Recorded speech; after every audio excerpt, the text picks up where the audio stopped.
The terminal was silent in the expensive way only private airports could afford. Glass polished to a mirror, footsteps absorbed in plush carpet, staff that smiled but never spoke unless asked. Julian Hawthorne barely noticed. His eyes were glued to his phone, thumb flicking through finance headlines, while a voice in his AirPod confirmed a boardroom vote in Singapore. He answered with a curt, "Good. I want the numbers by Monday," then hung up. Behind him, his assistant rattled off his itinerary. Monte Carlo by noon. You're speaking at 3. Then the gala at 8. The yacht charter is set. He raised a finger, silencing her. Something was wrong.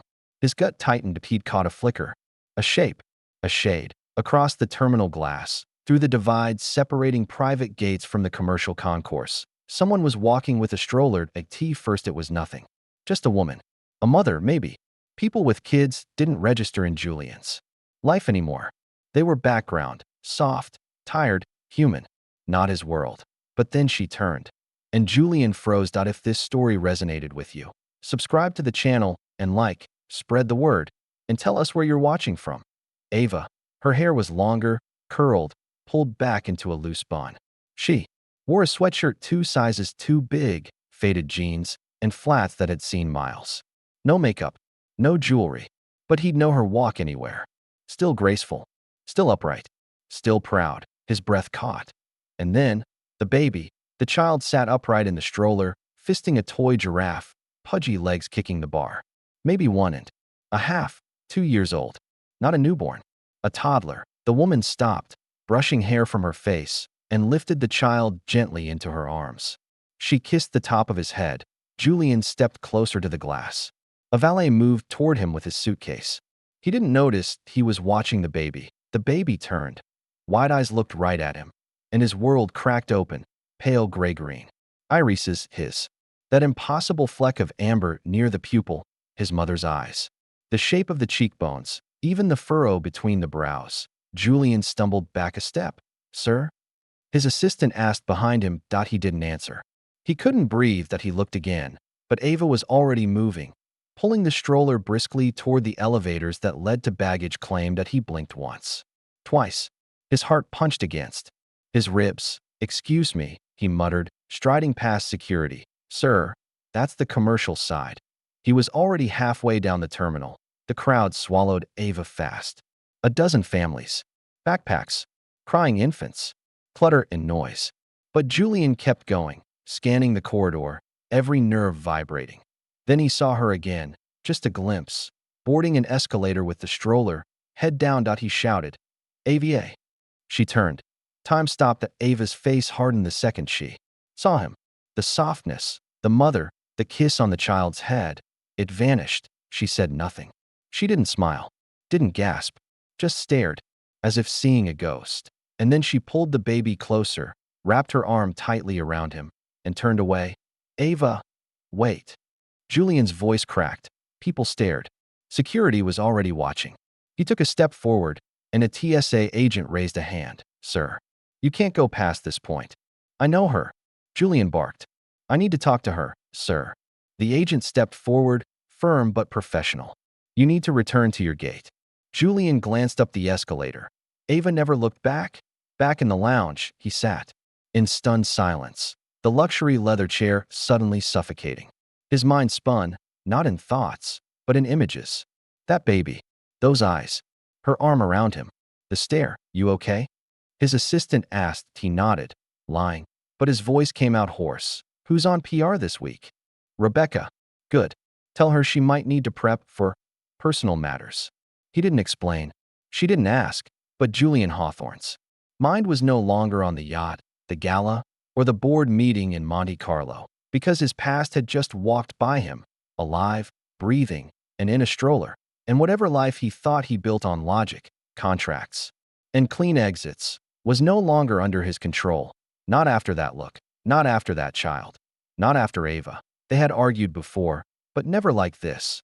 That night, the silence in Julian's penthouse wasn't the soft, worn kind lovers fall into. After long days, it was blade sharp. Breathing felt like trespassing. Every tick of the clock was another accusation Ava couldn't voice without screaming.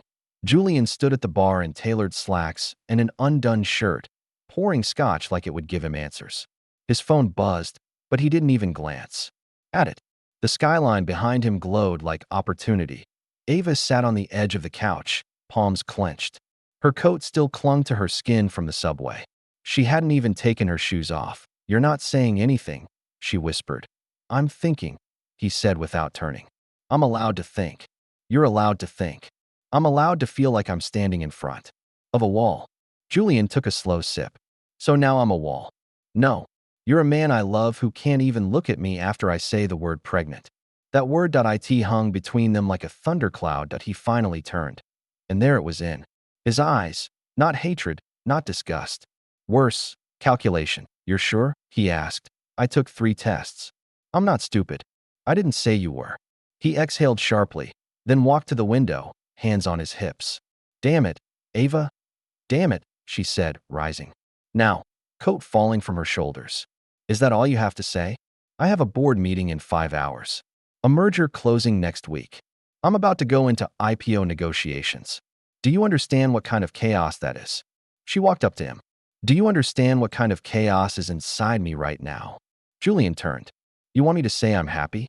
That this is some beautiful miracle?" "I'm sorry, Ava, but it's not." He said it like fact, like math. "I didn't ask for a miracle," she said, her voice tight. "I asked for a moment of truth." The room shrank. Julian crossed his arms. "What are you planning to do?" "I don't know yet." "That means you haven't," he caught himself. "Look, Ava, you know I care about you. But this wasn't supposed to happen." She flinched. "Wasn't supposed to happen? You mean I wasn't careful enough for your schedule?" "I'm saying we were never ready for this." "No, you weren't. I'm not some mistake in your Google Calendar, Julian." She wanted him to argue, to step forward, to put a hand on her stomach, to say something real. Instead, he took another sip.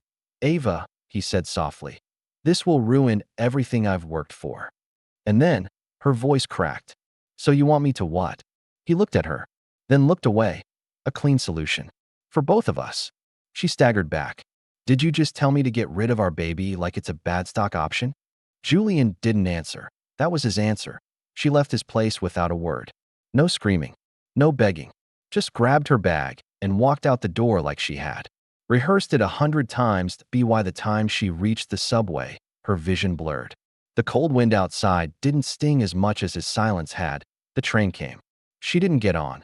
She just sat on the platform bench, hands over her stomach, wondering how love could die in the same room it was born in. A week passed. Then 2.no call from him. She didn't call either. She worked doubles at the diner. Picked up shifts at the after-school program. Anything to stop thinking. Her apartment shrank with each new symptom. Morning nausea, the smell of onions, her heartbeat sounding louder in her own ears. People at work began to notice. "You okay, Ava? You look tired. You sure you're eating enough?" She nodded through it all. She was surviving. Alone. But surviving. One night, her friend Zoe brought over takeout. The smell made Ava dry heave in the sink. Zoe stared at her. "Wait. Ava, are you?" Ava shook her head. "Don't. Please." Zoe sat beside her. Quiet. Patient. "I didn't tell him," Ava whispered. "You didn't tell Julian?" "I did. He told me to solve it. So I solved it. I walked out." Zoe's jaw clenched. "And now?" Ava's voice was paper thin. "Now I raise this baby. Without him." He made his choice. She changed her last name. Closed old accounts. Moved to a cheaper apartment with moldy corners and a landlord who barely spoke English. She made it work. Every week, she stared at the door, imagining Julian might knock. He never did. She started therapy. She went silent during the sessions. But her therapist let the silence speak. Eventually, she stopped hoping he'd call. And when she gave birth alone, screaming into the hospital pillow, she whispered one name between contractions. "Caleb." The nurse smiled. "That's a strong name." Ava nodded through tears that he didn't need Julian's name. He just needed love. She learned to fold onesies with one hand. She learned which off-brand diapers caused rashes. She memorized lullabies and used white noise from a busted humidifier. Her arms ached. Her mind cracked. But every time she looked into Caleb's eyes, his eyes, she kept going. And slowly, the part of her that loved Julian died. 4 years later, in a crowded airport terminal, when she saw him standing behind glass. Wealthy, polished, stunned, she didn't feel fear. She felt closure. But when Caleb turned and looked at him, those matching eyes met for just a second, and her whole body locked. Julian's expression shifted from confusion to devastation. His lips moved, Ava, but she was already moving, already pushing the stroller away from him. Her heart raced. Her palms sweat, but her voice whispered to herself, like a promise, he doesn't get to have a say now. Julian waited just beyond the sliding doors of Terminal 3, the heat of the California sun licking the collar of his pressed linen shirt. His jet was delayed for refueling. For once, he didn't care. His mind was back inside that building. He'd seen ghosts before, old rivals, ex-lovers, even his own guilt, but never like this. That child's face, that look, the same eyes Julian saw in the mirror every morning. It couldn't be coincidence. It wasn't coincidence. He turned as the doors whooshed open, and there she was, Ava. The crowd spilled around her, but she walked with a clarity that made everything else blur. The stroller was light in her hands, like muscle memory. The baby, his baby, clutched a soft giraffe and blinked up at the light. Julian stepped forward. Ava. She flinched, stopped, but didn't turn. Ava, please, he said, stepping closer. Wait. She finally turned. The coolness in her face nearly knocked the wind from him. You have no right to say my name, she said, quiet but sharp. Julian's throat tightened. That child, he is he. She pulled the stroller slightly behind her. Her body became a wall. He's mine, she said. That's all you need to know. I saw his eyes, Julian said. Ava, he looked at me, and I saw, you. Saw nothing. Her voice didn't crack.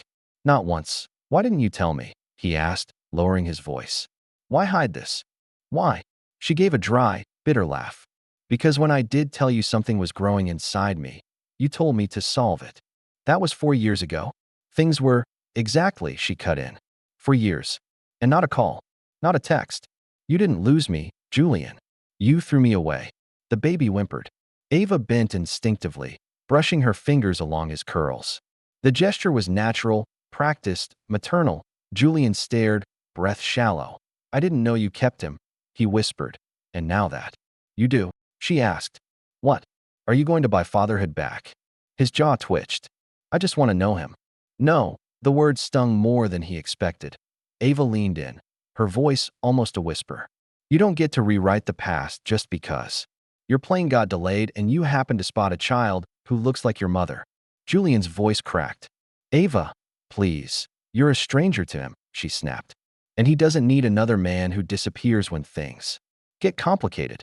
She turned the stroller and walked toward the curb. The baby cooed as she adjusted his blanket. Julian stood frozen.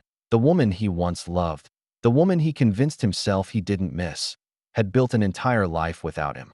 A life that included a son, his son, and she had guarded it like treasure. From a thief. Back in the town car, Julian stared blankly out the tinted window. He didn't notice the driver glancing at him through the mirror, sensing something broken. His assistant, Emma, sat beside him, tablet in hand. Do you want to reroute to the terminal or? No, Julian said. Find everything you can on Ava Monroe. Emma blinked. Is this legal? Public records only. His voice was hoarse. She changed her name. I want to know when. Where? If there's a birth certificate. If she listed a father. Emma nodded and started tapping. Give me 20 minutes. He didn't respond. Julian leaned his head back, closed his eyes. Suddenly, the corner offices, the IPOs, the board meetings, all of it felt like monopoly money. Fiction. What was real was back there, in a stroller, holding a giraffe, wearing eyes that had haunted him since he was 20 minutes later. Emma looked up. She changed her name to Ava Layton 3 years ago. Moved to East Hollywood. Filed for state assistance for a year, then switched to full-time employment at a local community center. Julian opened his eyes. No father listed on the birth certificate, she added. Child's name is Caleb Layton. Age 3.5. Legally, he doesn't exist to you. Julian swallowed. Does he look happy? Emma hesitated. There are photos on a parenting blog. Ava runs it under an alias. The kid looks loved. Julian looked down at his manicured hands. The same ones that once typed, I can't do this right now, in a cold text before boarding a jet to London. Now, sitting in silence as the car drifted past palm trees and downtown lights. He felt something he hadn't in years. Not guilt. Not shame. Panicked. He had built empires, taken companies public, crushed competitors. But one woman had built something more powerful, in silence, without wealth, without him. And he had no idea how to get it back. Julian stared at the man across the polished conference table. The mother doesn't have to know, he asked. The attorney, clean-cut, discreet, dressed like a man who only represented clients worth suing, nodded. In the state of California, if you have reasonable cause to believe the child is yours, we can pursue a non-invasive paternity test using public samples, toothbrush, hair, used cup. The lab won't alert her unless a custody claim is filed. Julian didn't blink. He simply slid a small Ziploc bag across the table. Inside was a napkin. A tiny giraffe doodled on it in crayon, dried juice stains at the corner. He used it. At the cafe next to the daycare, Julian murmured. My assistant picked it up after they left. The lawyer stared at him for a moment. This is the route you want. Julian's voice was hollow. I just want to know. 3 days later, the email came. Subject line, paternity report. Client copy. Julian opened the PDF with hands colder than he expected. There it was. Probability of paternity, 99.99%. He didn't feel a rush of joy, not relief, just silence. A heavy, almost sacred stillness. Like being inside a church, right before someone confesses something irreversible. That night, he didn't go to the club, didn't go to the charity dinner. He sat alone in his penthouse with a bottle of Lagavulin, watching the city sparkle beneath his feet like a fake galaxy. His son was somewhere out there, eating carrots, watching cartoons, going to bed without knowing the man who gave him his name. If not in writing, then in blood. He picked up his phone. No text from Ava. Of course not. She didn't know. And yet, somehow, she did. The next morning, Julian drove himself. No assistant. No lawyer. Just him. In a sweater Ava once said made him look like a person, not a paycheck. He parked across the street from the little community center Ava worked at, then stepped out into the sun, heart pounding like he was about to walk into war.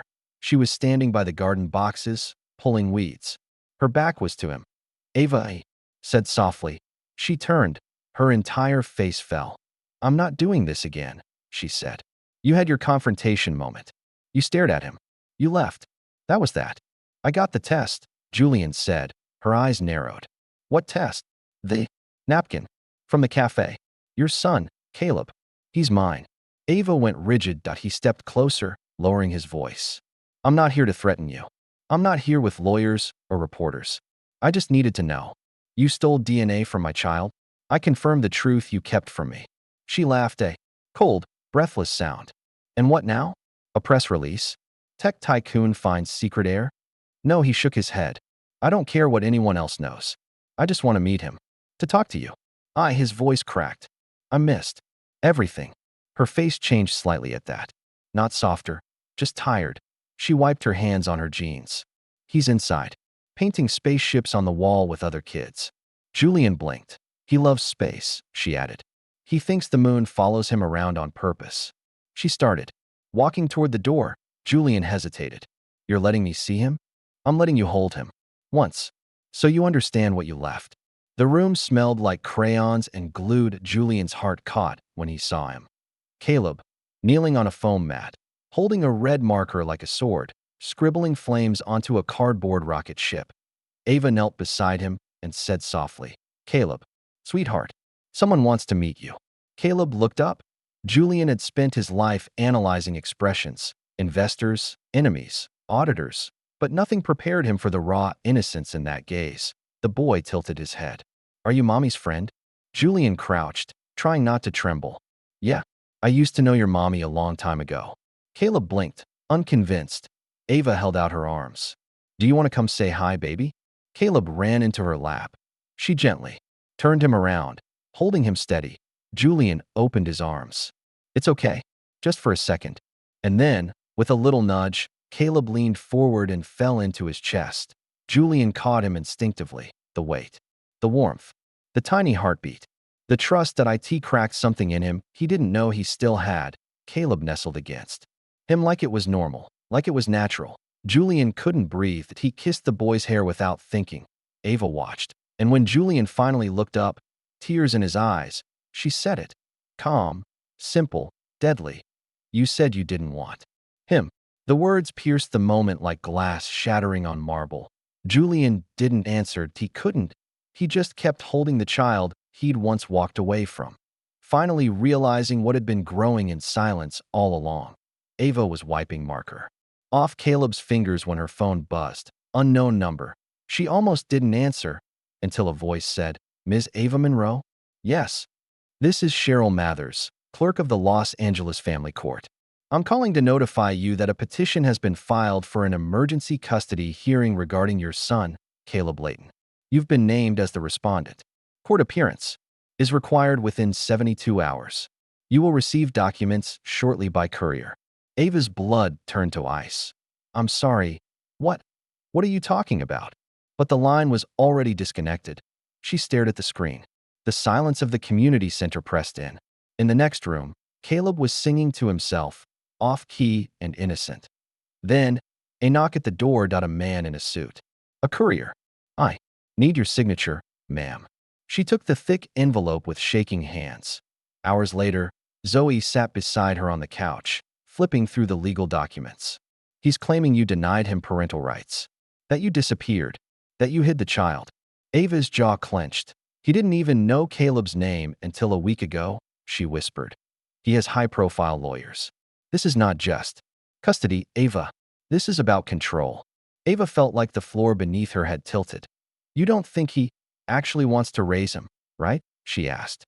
"Julian doesn't know what to do with a child. He never even fed a goldfish. When we lived together." Zoe gave her a look.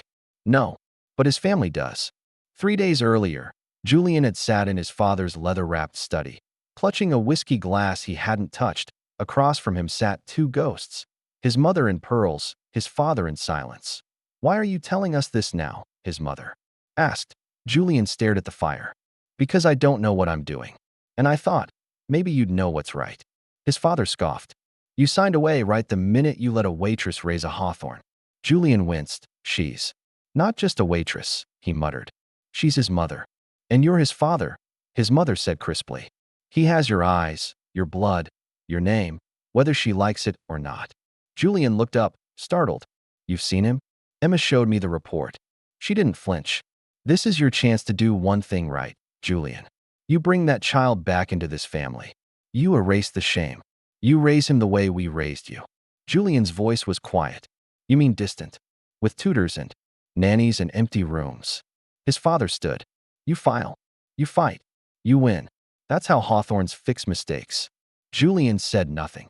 But 3 days later, he filed the emergency petition to in her apartment. Ava sat staring at the custody form. She'd always thought her trauma had a fixed shape, something manageable, with boundaries. A heartbreak, a memory, a regret. But now it was growing again. Alive, hungry, male, wearing a suit and holding a court order. She pressed her fingers to her forehead, the air thick with memories she'd buried. The ultrasound photo she never showed him. The hospital bracelet she kept in a drawer. The first time Caleb said, "Mama."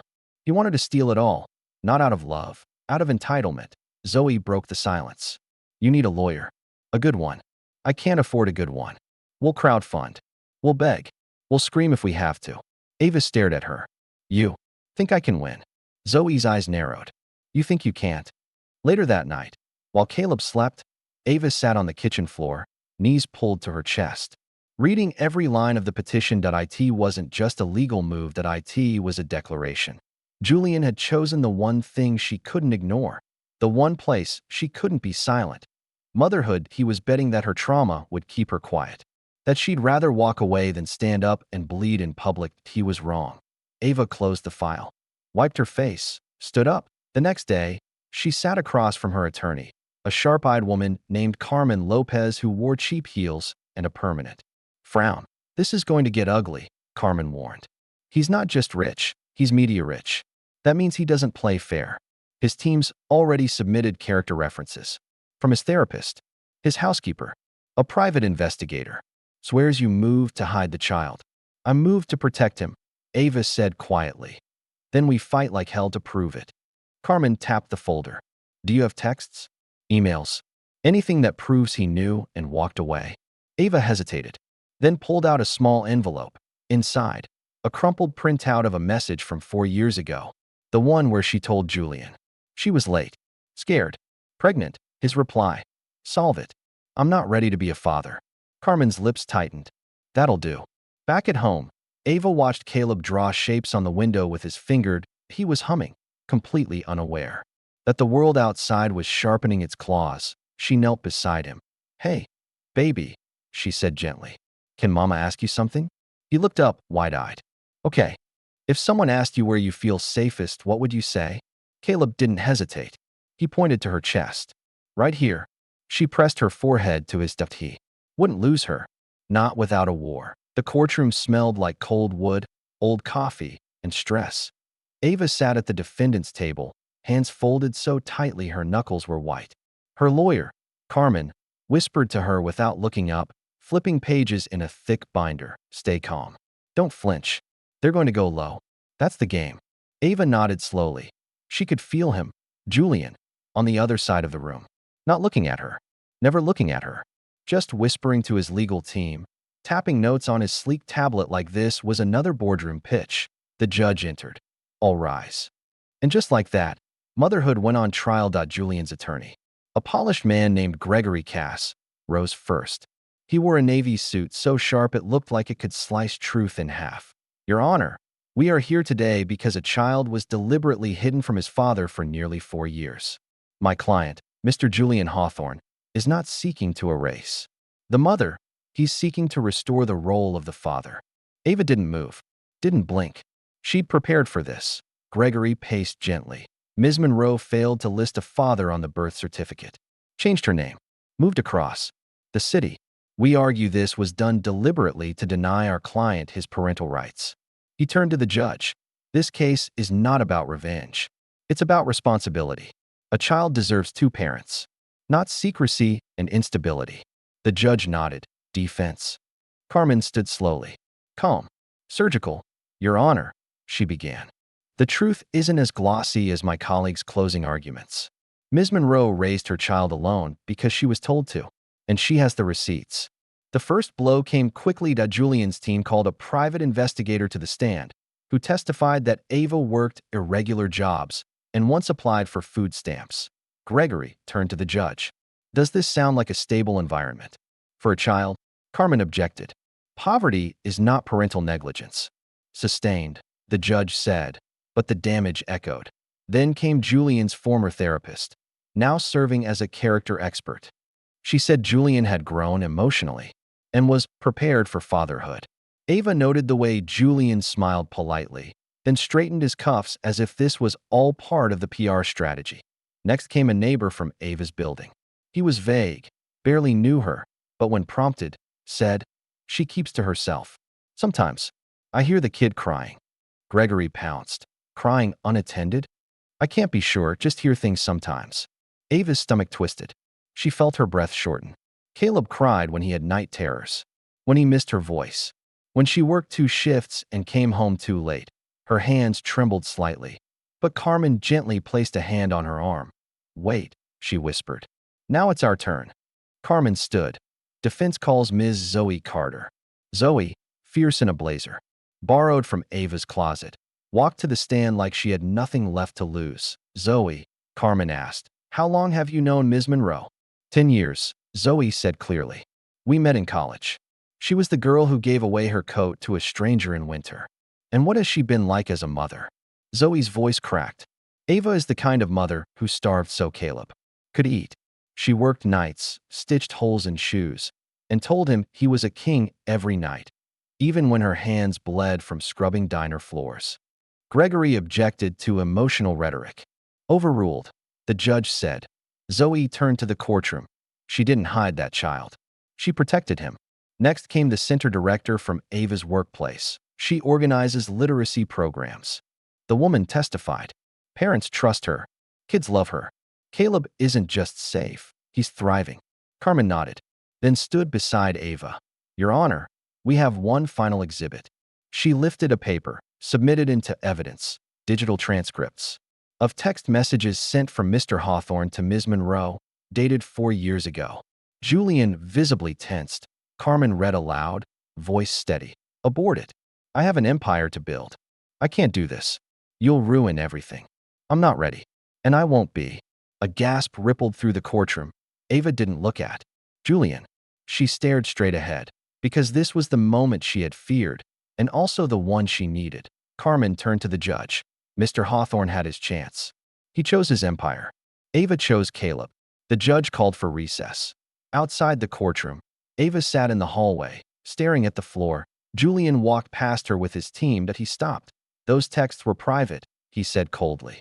They were. Truth, she replied. That's what courtrooms are for. He looked like he might say something else. But then he just walked away. Back inside, closing statements began. Gregory tried to regain ground. Yes, my client said terrible things. But people grow. Regret is not a crime. Wanting to correct a mistake is not evil. He turned to the judge. Don't punish a man for becoming better. Carmen stood last. Ava Monroe never had the luxury of becoming better. She had to be enough. From day one. And she was. She stepped closer to the bench. This isn't about punishment. It's about protection. And Caleb already knows who protects him. That night, Ava rocked Caleb to sleep, forehead to his curls, whispering promises into the quiet. She didn't know what the judge would decide, but she knew she'd spoken, and that mattered. For once, her motherhood wasn't silent. IT roared. The room they gave them wasn't warm. It was neutral, designed by some bureaucrat to feel child-safe, but ended up feeling like the inside of a waiting room for grief. Beige walls, toy bin, a half-dead rubber plant in the corner. One observation mirror where a custody supervisor sat, hidden in plain sight. Julian sat on the padded bench, knees tapping. The box in his lap was wrapped in navy paper, tied with gold ribbon. It cost $1,200. The contents, custom cashmere blanket, monogrammed with Caleb Hawthorne in silver script, cost more than most families made in a month. That he thought it might mean something. Across the room, the door opened. Ava entered, holding Caleb's hand. Caleb clutched a battered bunny by the ear. His cheeks were flushed from the wind outside, his curls wild. Ava knelt to whisper in his ear, "Go ahead, baby. Just for a little while." He hesitated. Julian rose. "Hi, buddy," he said softly, forcing a smile. "Remember me?" Caleb nodded once, quiet. Ava gave him a look, protective but letting go, and stepped back, arms crossed, watching from the corner. Julian bent down and held out the gift. "I brought you something. A surprise." Caleb blinked, curious. Julian untied the ribbon, peeled back the paper, and unfolded the soft, blue-gray blanket. "Look," he said. "It's yours. It has your name on it. Caleb Hawthorne." He said the name carefully, like it might land somewhere. Caleb stared, but then he turned toward Ava, his face crumpled. "No," he whimpered. "No, no, no, Mama." Ava stepped forward instantly. "It's okay, baby. I'm right here." Caleb began to sob. Full body. Panicked. He dropped the gift without even touching it and reached out for Ava. Julian froze. Wait. He just doesn't understand yet. But Caleb only cried harder. He fumbled for the bunny, grabbing it from the floor, clutching it tight to his chest. "I want my blanket," he screamed. Ava crouched beside him. "This is your blanket, baby," she whispered, pulling the worn one from her bag. The frayed cotton one. The one she'd sewn herself from old t-shirts and a thrift store sheet. Caleb buried his face in it. Breathing slowed. Peace returned. On the other side of the observation mirror. Julian's fiancée, Celeste, sat in silence. She had come in support. To watch her future. To understand. Now, she stood up. Quietly. Slowly. And walked out. Julian remained kneeling on the floor, the cashmere blanket limp in his hands. Ava picked up Caleb gently, rocking him against her shoulder. Her voice was barely audible. "He doesn't know you. But he knows who held him when he was sick. Who sang to him when his stomach hurt. He knows that bunny. That blanket. That smell." Julian looked up at her. His voice cracked. "I thought it would help. Something soft. Something with my name." Ava didn't move. "That's not what he needed," she said. "He already has a name." Later that night, Julian stood in his penthouse living room. The city blinked below, sprawling and beautiful and meaningless. The monogrammed blanket sat in a gift box on the coffee table. Unfolded. Perfect. Useless. Julian poured himself a drink. He didn't sip it, he just stared. A tea the silence, a tea what money couldn't touch, a tea what he never built. Julian's proposal came in the form of a glossy folder. Carmen slid it across the table during a pre-trial conference. Joint custody, she said without looking up. Every other weekend. Holidays split. He's willing to withdraw the petition for full custody if you agree. Ava stared at it. The folder looked expensive. Gold lettering embossed in stiff leather. As if parenthood could be packaged like a merger. And if I say no? Ava asked softly. Carmen's voice lowered. Then we go to war. Ava didn't flinch. She reached for the folder and slid it right back. Court resumed the next morning under heavy skies. The courthouse was quiet that day. The usual churn of traffic and shouting attorneys was replaced by a strange hush, as though the air itself knew something weighty was about to be spoken. Julian sat flanked by two lawyers. His suit was dark, serious, tailored to win. Ava sat alone at her table. No blazer, no makeup, a plain blouse, small earrings.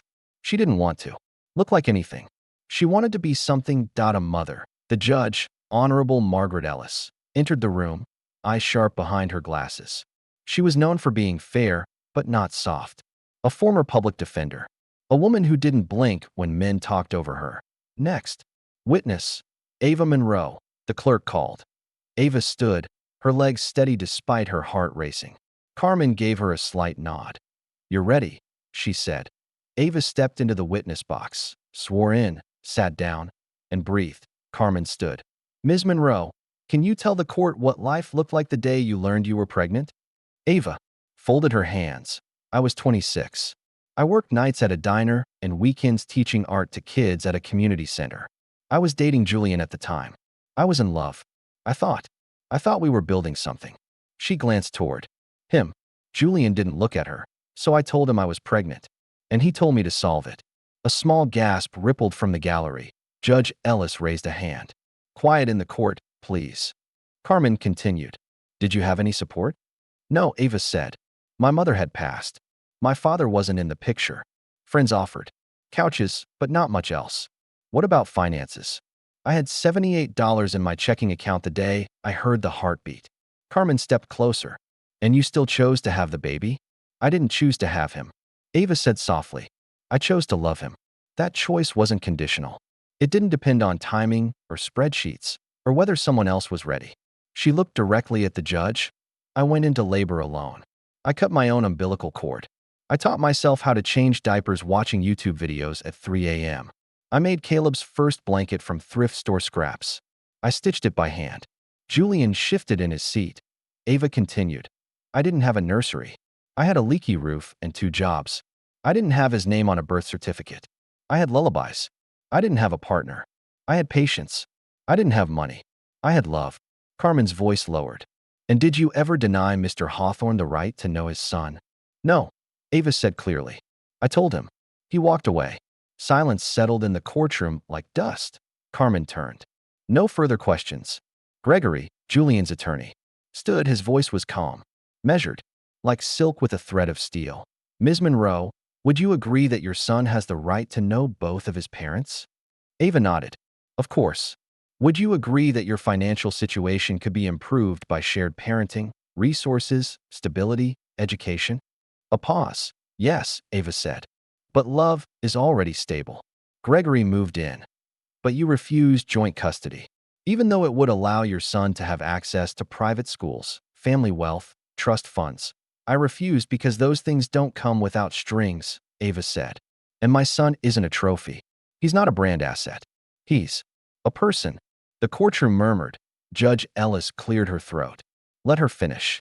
Ava took a breath. He doesn't need your name, she said, voice trembling now but rising.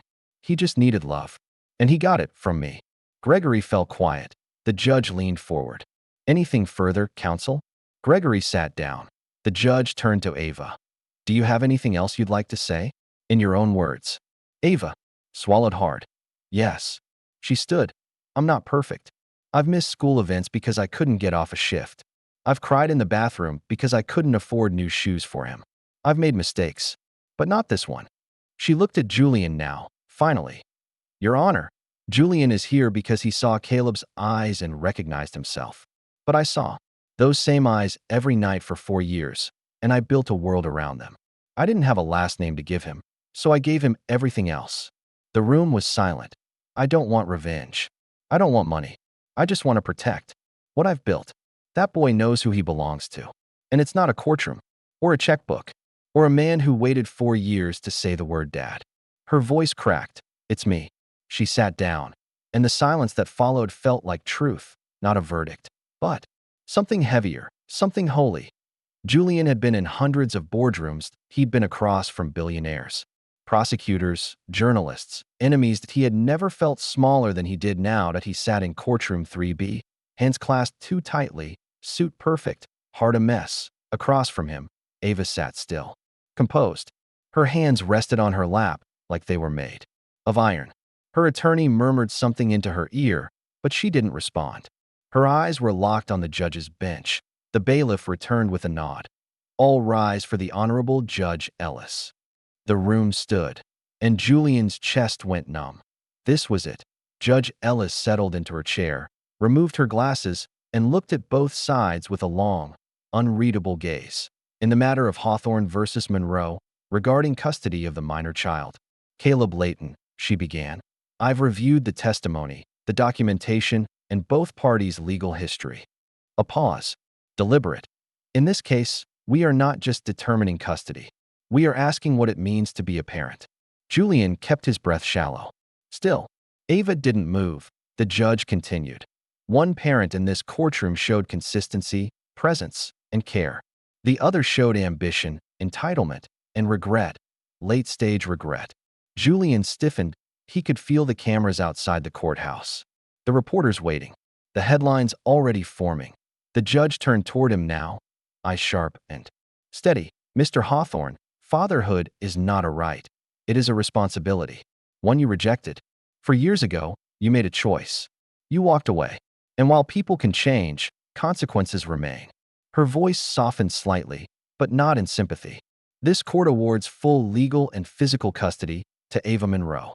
Supervised visitation is permitted once a month, with the potential for review after 1 year, if and only if it's proven to be in the child's emotional interest.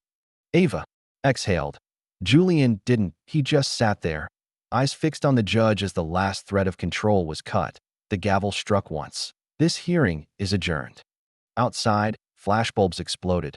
Julian, do you have a comment? Did the court get it wrong? Is this the end of your custody fight? He didn't answer. He walked straight through the crowd, his attorney trailing behind, muttering damage control. Let me get ahead of this. A statement. We'll talk to Forbes. Maybe a pivot. Position this as a mature decision. Julian stopped in his tracks. No, he said. The lawyer blinked. No what? No spin. No Forbes. No pivot. The man paused. You're resigning, aren't you? Julian's silence was the answer. The boardroom at Hawthorne Equity was full when he walked in. Every partner turned. Is it true? Someone whispered. Julian didn't acknowledge the buzz. He placed a plain envelope on the table. My resignation, he said. Effective immediately. A beat of stunned silence. Then whispers. Then anger. Then relief. He walked out before they could respond. That night, Julian stood in his penthouse, the lights of Los Angeles shimmering beyond the glass walls. The monogrammed blanket still sat on the couch, untouched, folded too neatly, as if it had never been meant for a child at all. He walked past it, poured a drink, then stopped in front of the shelf above the fireplace. There, in a simple silver frame, was the photo Ava had given him during mediation. A snapshot of Caleb at 3, laughing, holding that battered bunny in one hand, chocolate on his chin. Julian had looked at it every night since she handed it over, and yet tonight, he couldn't bear it. He turned it face down. In the silence, his phone buzzed out a text from Celeste. We need space. He didn't reply. He didn't argue. Some things were gone.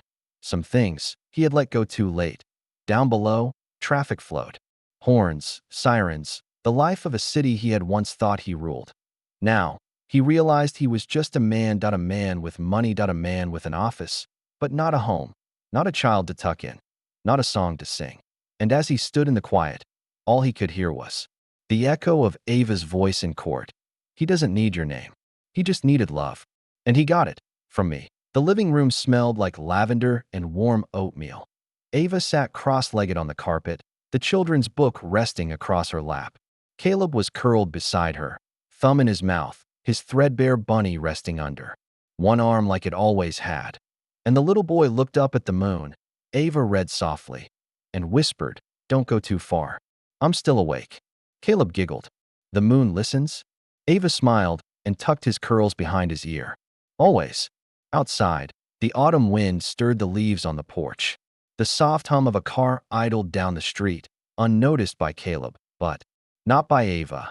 She knew who it was. She didn't turn. She didn't need to. Julian sat in the back seat of the dark car, hands resting on his lap, watching through the tinted windowed, in no suit today, just a sweatshirt. Something real. Something soft. His beard was longer, his face thinner. There was no camera, no assistant, no statement drafted in his lap, just silence, and the home he would never walk into. Inside, Caleb leaned his head against Ava's shoulder, eyes half-lidded with sleep. Julian could barely make out the movement of Ava's lips as she whispered the rest of the story, her fingers tracing words he couldn't hear. A bedtime rhythm he would never know. She hadn't filed a restraining order. She didn't have to. Julian never got close enough to break the boundary. This wasn't surveillance. It was surrender. 3 months had passed since the ruling. He'd kept his promise. No custody battle. No lawyers. No press. But every first Sunday of the month, he parked in the same spot, watched from a distance, left a single envelope with the driver, then disappeared. Not money, not power, letters. That night, after Caleb was asleep, Ava found the envelope on her porch. She never heard the footsteps. She never opened the door in time. But the envelope was always there. No return address, just her name in handwriting she once knew intimately. She brought it inside and sat at the kitchen table, lit a candle, opened it. Inside, a single handwritten letter on thick ivory paper. "Ava, I used to think names were everything. Branding, identity, legacy. That's what they taught me. That what you name something shapes how the world will treat it. But I watched Caleb cry in my arms and reach for the blanket you stitched together out of scraps. And I realized I may have given him my eyes. But you gave him everything else. You named him Caleb. Not after money. Not after me. You named him like he was a promise. Thank you for keeping it. That I'll never claim what I didn't earn, but I'll always carry the echo of his name." Julie and Ava folded the letter carefully and placed it in the small wooden box in the drawer. There were 3 more in there, each one quieter than the last. She had never written back. She didn't need to. But every time she read them, something inside her loosened, like a fist slowly unclenching. She stepped into Caleb's room and watched him sleep. "Good night, my little moon," she whispered. Across the city, Julian stood in front of a modest building with peeling paint and a broken buzzer. He had funded its renovation anonymously. A nonprofit for single mothers. Not one reporter had traced it back to him. Not one board member knew where the seed money had come from. He never attended a fundraiser, but sometimes, when the lights were still on after hours, he'd sit in the car and watch them laugh, work, feed their kids, the noise he never knew how to make room for. Back in Ava's house, morning light crept across the carpet. Caleb jumped into bed holding a drawing. "Look, Mama, it's me and you on the moon." Ava looked. The drawing was scribbled in crayons. Stick figures holding hands. One taller, one smaller, with stars all around them. "And who's this?" she asked, pointing to the third figure, a tiny person. In the corner, far away, half in shadow, Caleb shrugged. "Just someone watching us from the car."